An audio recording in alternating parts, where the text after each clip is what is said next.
Story time. This week I had a family to contact my office and talk with me about a serious injury that their baby suffered at the hands of a midwife. And this family talked with me in detail as to what options would they have because this midwife caused the injury. And for them, the question was, well, how do we go about making the midwife be responsible financially to help us with some of the medical bills and the treatments and what is going to lie ahead for their baby? So I had an opportunity to talk with this family, try to understand, how did you find this midwife? What was your homework like? What did you do? And based on that conversation, that is why I'm shooting this video today. I want to touch on 3 areas that you definitely want to pay attention to if you are looking to have a midwife to help you with your labor and delivery. And pay close attention if you are going to either have a home birth or you're not going to be connected with a hospital or an agency in any type of way. The first one being is that I know that it sounds simple and it sounds easy, but it is that you should do your homework and your research as to the midwife. What are their credentials and training? Is this midwife that you want to use? Are they an RN? Are they a registered nurse?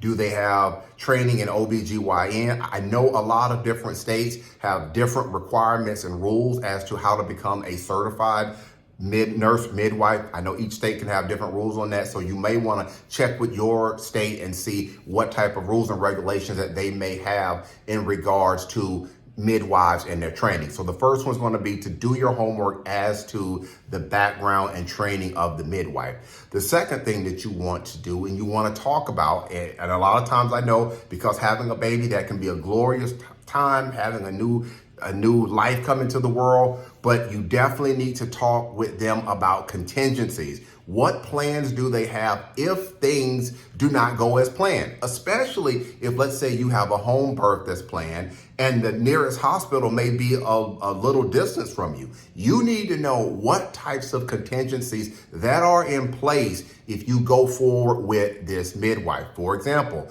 is there going to be electronic fetal heart monitoring? Is that going to be something that's going to be there? What if there is a shoulder dystocia or some type of dystocia situation? What are the contingencies that are in place for that? You want to know specifically what type of contingencies does this midwife have in place if things do not go as planned.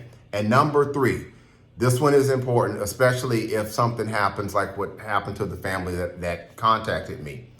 What are they connected to an agency? And the reason why I say that is because a lot of times you may have midwives that may not carry their own liability insurance. In other words, if something happens, the only thing you can do is try to get them to be able to pay you personally to help with medical bills.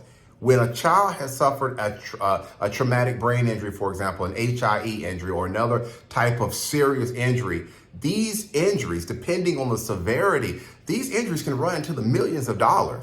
And very few people will personally have that type of coverage to be able to help a family when things like this happen. So you definitely want to know, and even in some instances, you may just want to straight up ask, do you have insurance?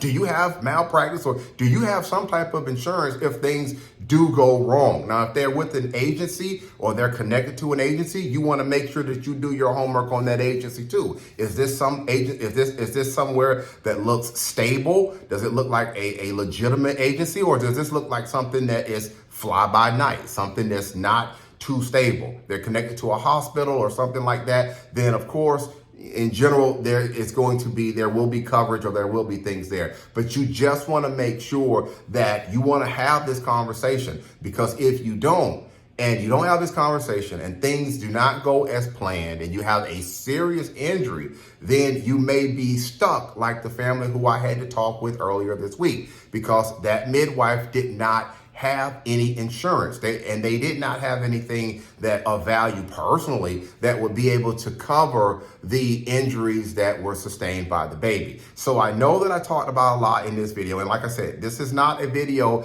to discuss whether you should always have a midwife or everybody should have midwives or no one should have. I'm not here for that. What I want to talk with you about today and what I have talked about with you is doing your homework, making sure that you pay close attention to the 3 tips that I gave you. And as you do your homework, you're going to also probably find other areas that you need to also ask about, because certain things may pertain specifically to your situation. All right, that's going to be it for today's quick educational video. Talk with you next time.